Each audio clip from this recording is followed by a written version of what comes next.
ज्ञानतिमिरन्दस्य चक्षुरुन्मिलितमेन तस्मै श्रीगुरुवे नमः। नमो विष्णुपदाय कृष्णप्रेष्ठाय भूतले श्रीमते जयपताक स्वामिनिति नाम्नि नमः आचार्यपदाय निताय कृपाप्रदायिनि गौरकथा धामदाय नगरग्राम धारिणि नमो विष्णुपदाय कृष्णप्रेष्ठाय भूतले श्रीमते भक्तिवेदांत स्वामिनिति नाम्नि नमस्ते सारस्वती देवी गौरवाणी प्रचारणे निर्विशेष शून्यवादी पाश्चात देशतारणे जय श्री कृष्ण चैतन्य प्रभु नित्यानंद श्री अद्वैत गदाधर शिवासदि गौर भक्त वृंदा Hare Krishna Krishna Krishna Hare Hare Hare Ram Ram Ram Hare Hare. Shrimad Bhagavad Gita chapter 6 text 19, right? I think 16. 16, is it? Okay. नाति अश्नतस्तु योगोस्ति न चैकान्तम् अनश्नत न चाति स्वप्नशीलस्य जाग्रतो नैव चार्जुन. There is no possibility of once becoming a yogi, O Arjuna, if one eats too much or eats too little, sleeps too much or does not sleep enough. We did all this, Prabhu. So I think I noted wrong. Might be. Yeah, it's 19 that we have to do. In fact, we did, 19, we have to start. Yata deepo nivatastu nengate sopama smrita yogino yata chittasya yunjato yogamatmana. As a lamp in a windless place does not waver, so the transcendentalist whose mind is controlled remains always steady in his meditation on the transcendent self. A truly Krishna-conscious person, always absorbed in transcendence and constant, undisturbed meditation on his worshipable Lord, is as steady as a lamp in a windless place. So why is it that our minds wander here and there? Because mind is oscillating between past and future, not so much on the present. Mind is flickering here. If you think, it's always either thinking of the past or thinking of the future. What rewards will I get? How I will enjoy? Or how was it before as compared to now, or something? That is the nature of the mind, and that's why it's so unsteady. And a transcendentalist, on the other hand, he's not thinking about, he's not listening to the mind at all. Because he has realized that the mind is simply a kind of a machine, which is, as the body itself is a machine, and the mind is a subtle machine there, and it's got all stored things, and it's got some desires to enjoy this life. And so it's always giving us different ideas how you can increase your enjoyment. So that is the nature. Once we know what is what, then we can take the steps. And so a transcendentalist, what is he concentrating on? He knows that the controller of everything is Krishna. And what I'm dwelling on the past, why are we attached to the mind? Because we are gratifying our senses through the mind. Some past experiences gives us pleasure, so we go back to it. If you see, whatever we are most attached to, we'll keep remembering those things. And where are they? Actually, that moment is gone, right? Whatever we have, even 1 moment ago, what we were experiencing, now this moment, it's no longer there. So that is how past is no relevance at all. It is there only as stored as memory in our brain, in our mind. And so we have to understand that the past does not exist. Sometimes we lament also too much. Some people live in the past of some bad experiences they've had, and that keeps haunting them. Even that they have to realize that it's gone. It's no longer there. Why should we keep on remembering the past? There is, we can never go back to it, nor does it exist at all. And the future is something that we can look forward to. But definitely we can plan our future and think that I want to create a new future, which is going to be very positive and very nice, not based on the past. We should have that positivity to look ahead. But if you simply keep dreaming of the future without working in the present, then that's no use. So that is why even for doing our work properly, we have to think about the present and create a new future for the, you should have a goal. But unless at the present moment we keep working step by step towards that without meditating on the future too much, you set the goal and all our actions must be towards that goal, but full focus on what you're doing right now. So that is, I mean, even in practical work, we need to focus on the here and now and give all our attention. Then that will help in creating a very nice future. Past is irrelevant. It only exists in our mind. So that is why once we understand that, then the mind can be controlled. How? By having a superior engagement. In this case, someone, I mean, someone who is very practical and who's got this mastery over his mind will not go back to that past because he understands past does not exist. With our intelligence, we can understand.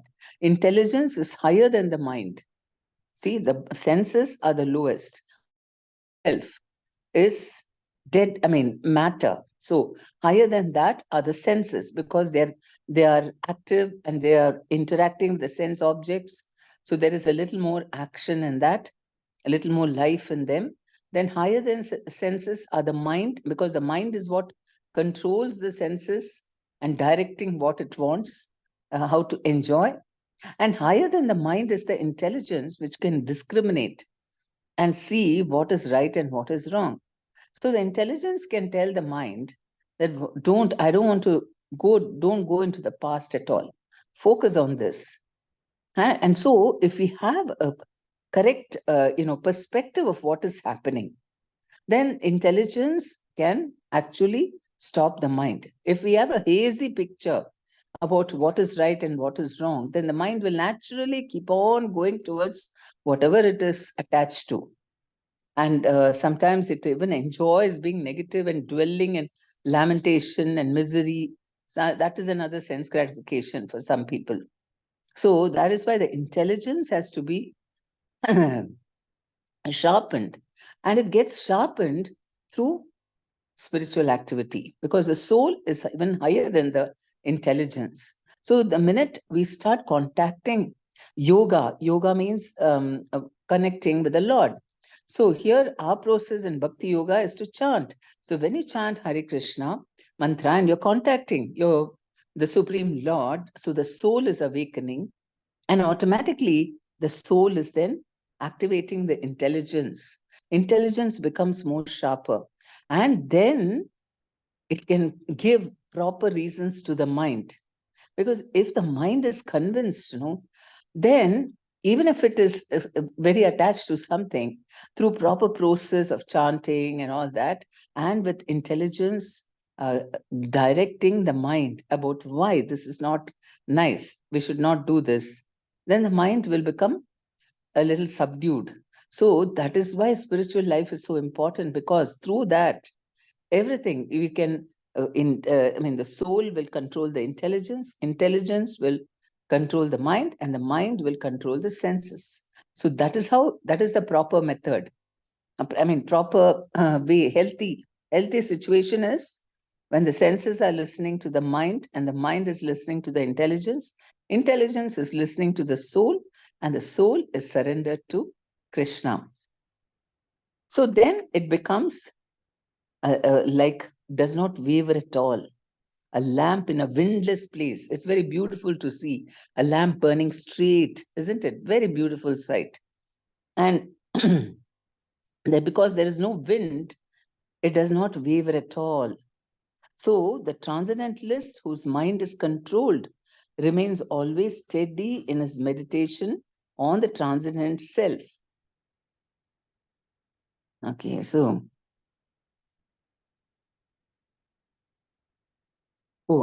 then 20.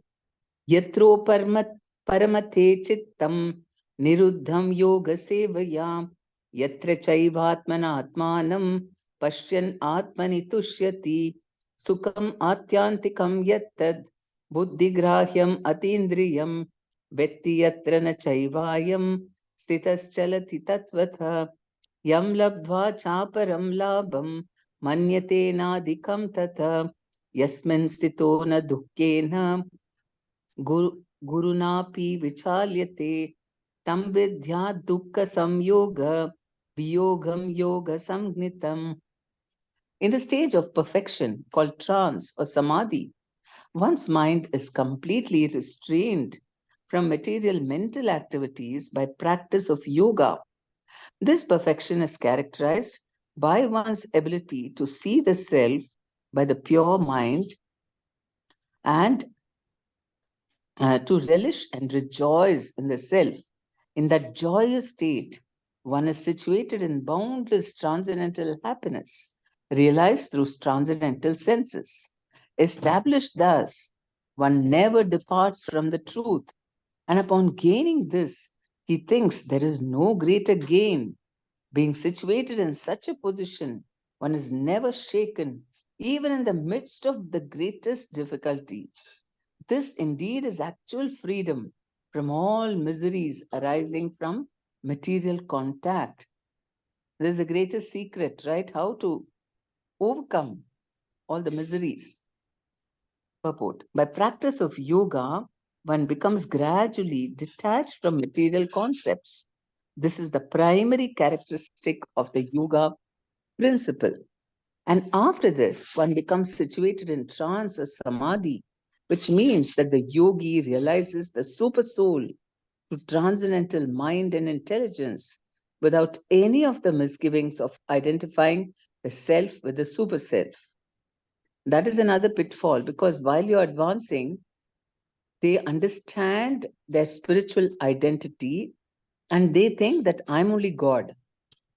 So, because they have a great desire, they start out imagining that they are God, because now they understand that higher self. So they think that, yeah, I must be God. But no, we have to go through further and understand difference between Atma and Paramatma, soul and super soul. Which means that the yogi realizes the super soul to transcendental mind and intelligence without any of the misgivings of identifying the self with the super self. So through transcendental mind and intelligence, not through material mind and intelligence. So we have to purify the mind and intelligence, and then through that purified mind and intelligence, we can realize ourselves and Krishna, super soul. Yoga practice is more or less based on the principles of the Patanjali system. Some unauthorized commentators try to identify the individual soul with the super soul.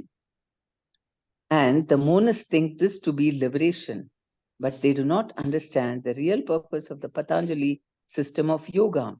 There is an acceptance of transcendental pleasure in the Patanjali system, but the monists do not accept this transcendental pleasure out of fear of jeopardizing the theory of oneness. The duality of knowledge and knower is not accepted by the non-dualist. So the Patanjali system is talking of unlimited pleasure that comes by realizing the Paramatma. But those who are attached to only, the Atma, they think of oneness with everything. All they say that everything is Brahman, and I am part of that Brahman. So they have this theory that I myself am Brahman, I'm part of that Brahman, and there is no higher being than me. They don't want to surrender to a person. So they are afraid that their theory will be disturbed. And so they don't acknowledge that there is transcendental pleasure, which the Patanjali system says that there is unlimited pleasure. Definitely, Paramatma realization gives much more pleasure than just this monism, or rather impersonal liberation. And they do not understand the real purpose of the Patanjali system of yoga. There is an acceptance of transcendental pleasure in the Patanjali system, But the monists do not accept this transcendental pleasure out of fear of jeopardizing the theory of oneness. The duality of knowledge and knower is not accepted by the non-dualist. But in this verse, transcendental pleasure realized through transcendental senses is accepted. So this is the drawback. This monists or impersonalists, they talk of they do not accept that there is a body of knowledge and I am the knower. That means there is two. According to them, I am only the knowledge and I am only the knower. Everything is Brahman, right? So when I go into, when I merge into the Brahman, I am only to be known. So that means I am the knowledge and I am the known. I'm the person who is knowing it also. So everything is one, everything is one. That is their this thing. That's why they're called monists or what do you call? They are they don't ascribe any duality. That's what. There is nobody. There is no two people. Only one. Everybody's merged in that Brahman. The duality of knowledge and knower is not accepted by the non-dualist. But in this verse, transcendental pleasure realized through transcendental senses is accepted. And this is corroborated by the Patanjali Muni, the famous exponent of the yoga system. Why is there transcendental pleasure, more transcendental pleasure in Paramatma realization than impersonal liberation? Because there is pleasure experienced only in the company of other souls, only when we have a relationship. If you're just alone in a place, and you have everything, but you don't have any relationship, nobody there. Whatever you want, you can get, but then nobody to talk to. Will you be happy? It is not a question of someone just in material consciousness. Nature of the soul is, even if the yogis go and meditate in the this thing, because they don't want material association. They don't have any positive material, spiritual association. So they withdraw themselves and go, because yogis who are meditating are very few. You don't find them in the cities. So they automatically withdraw from the cities, go and sit there and meditate. And maybe they'll come across fellow yogis here and there in Himalayas. They might have a clique of, the yogis like that. But but then all of them are trying to perfect themselves, so they will not indulge in too many talks and all that, I think. But of course, some amount of recreation is required. Maybe they meet up, I don't know. But the thing is that they don't have positive spiritual relationship. That is the impersonalists. And the Paramatma realized person understands that there is another person to relate to, which is the truth, and that is the Paramatma.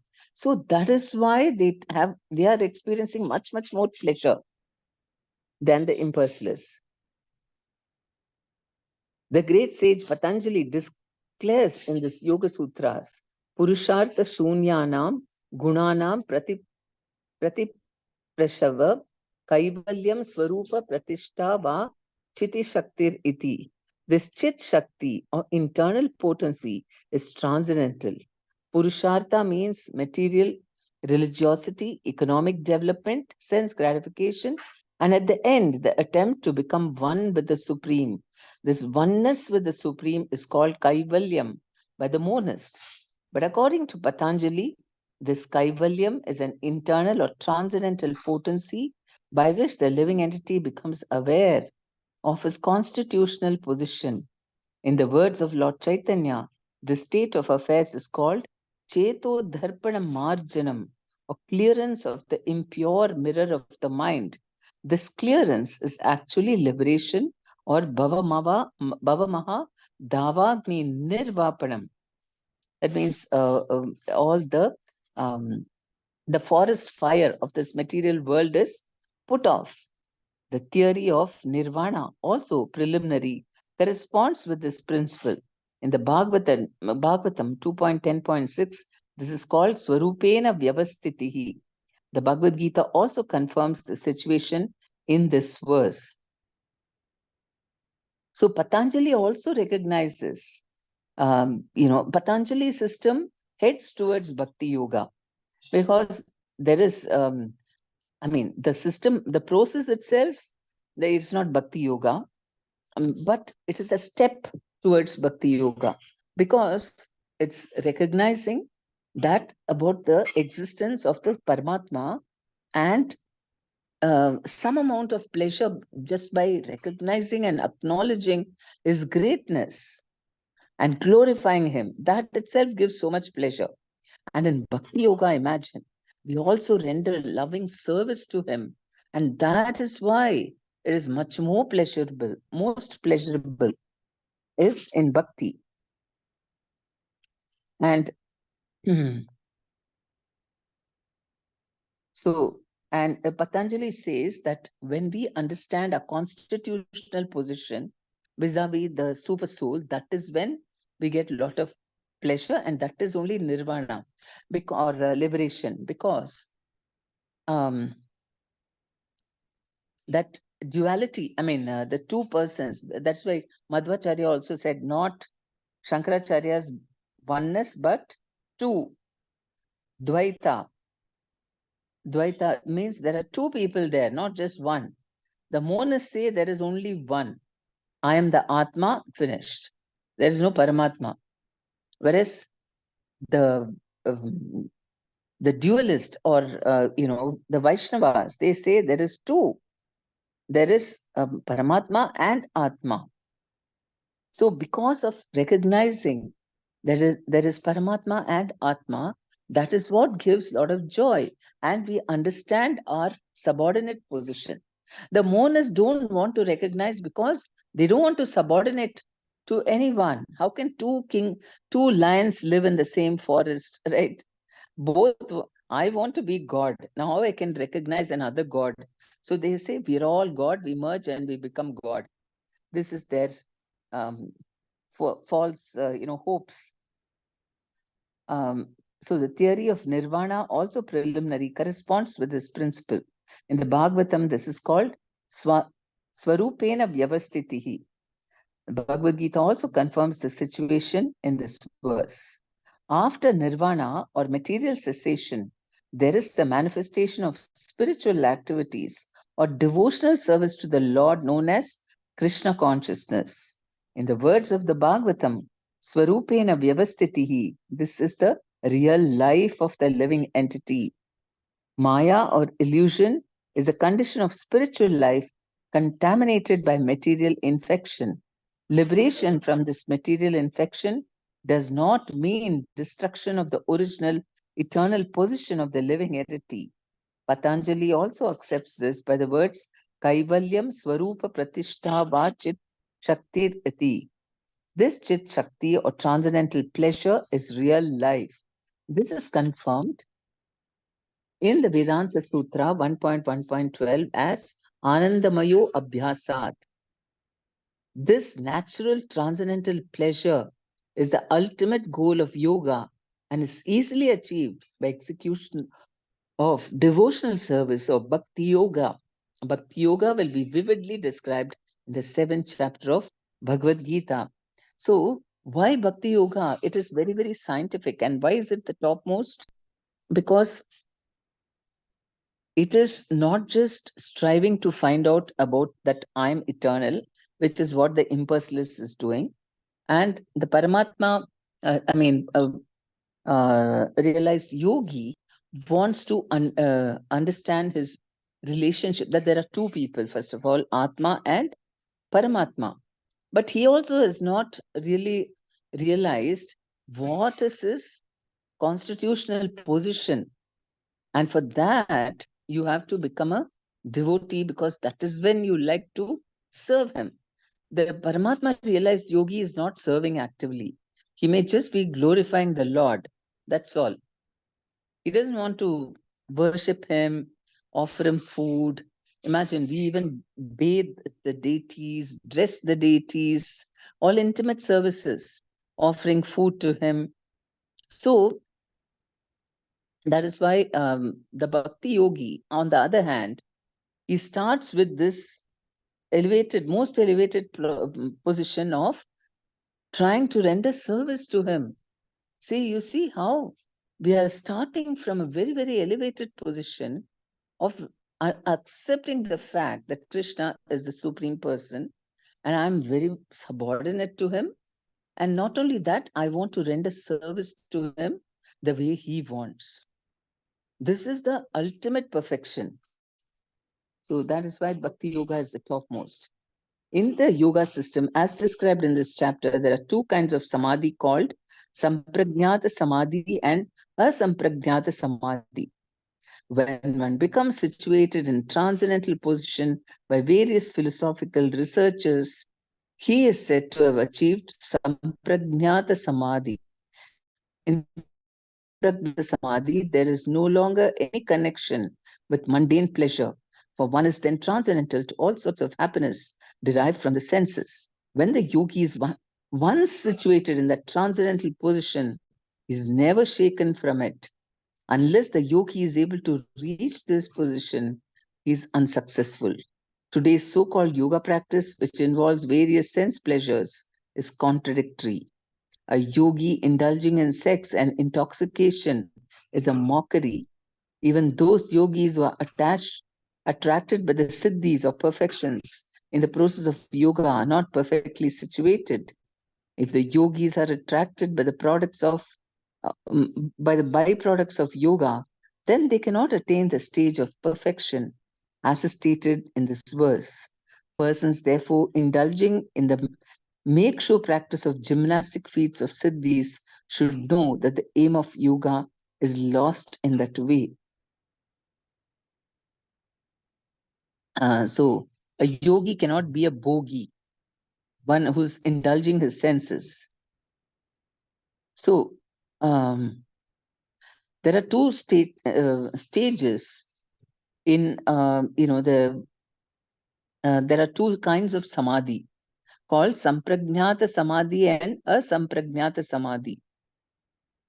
So when is, through philosophical debates, we understand everything and there is no longer, just through philosophical researches, he is theoretically understood. Then he is called in the position sampragnata samadhi. And the asampragnata samadhi, what happens, there's no longer any connection with mundane pleasure. So he's actually relishing. One is just through theory trying to understand what is bhakti, and the other person is already experiencing it. That is asampragnata samadhi. We can sit and study about this, what is samadhi, and we can keep on, discussing about it and all that. But unless we experience that samadhi ourselves, everything else is insufficient. Simply, Guru Maharaj, His Holiness Jab Tak Swami, and gives the example of a honey bottle. The bee wants to taste the honey, but the lid is there on the bottle. So he keeps on pecking at the bottle, at the outer covering of the bottle. And then he's really wanting the honey, but that is not the way. He's not able to taste the honey. He knows that there is honey inside the bottle. But how to go into it? Only by entering the bottle can he taste honey. From outside, you cannot. So in the same way, theoretically, we can understand what is samadhi and all those things. But unless we are overcoming this mundane, consciousness, and we can be situated in the transcendental position of having happiness only derived from within, not from the senses. So that is asampragyata samadhi. When the yogi is once situated in that transcendental position, he is never shaken from it.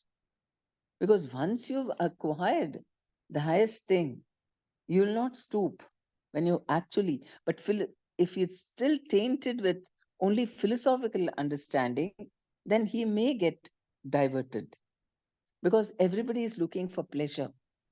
And unless you get complete transcendental pleasure, you look for some pleasure outside yourself. So that is why when the yogi is once situated in the transcendental position, he's never shaken from it. Because completely he's realizing everything is coming, from Krishna. Unless the yogi is able to reach this position, he is unsuccessful. Today's so-called yoga practice, which involves various sense pleasures, is contradictory. A yogi indulging in sex and intoxication is a mockery. Even those yogis who are attracted by the siddhis in the process of yoga are not perfectly situated. If yogis are attracted by the byproducts of yoga, then they cannot attain the stage of perfection, as is stated in this verse. Persons, therefore, indulging in the make-sure practice of gymnastic feats or siddhis should know that the aim of yoga is lost in the way. So yogi will get whatever he wants, but if he becomes attached to that, then you cannot get perfection. That's why just by controlling the mind and senses properly, a yogi will get many siddhis or perfections by which he has mystic powers. But if he gets too attached to that, attracted by it, fascinated, and he wants to keep on indulging on that, and then you become puffed up. See, I'm like God only, or I am God. So all these things, you cannot attain perfection through this.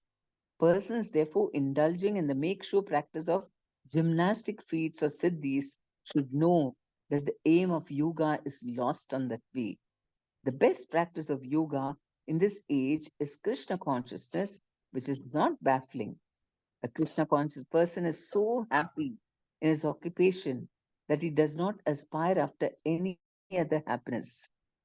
There are many impediments, especially in this age of hypocrisy, to practicing Hatha Yoga, Dhyana Yoga, and Jnana Yoga, but there is no such problem in executing Karma Yoga or Bhakti Yoga.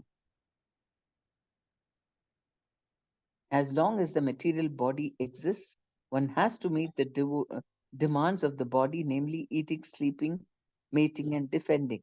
But a person who is in pure Bhakti Yoga or in Krishna consciousness does not arouse the senses while meeting the demands of the body.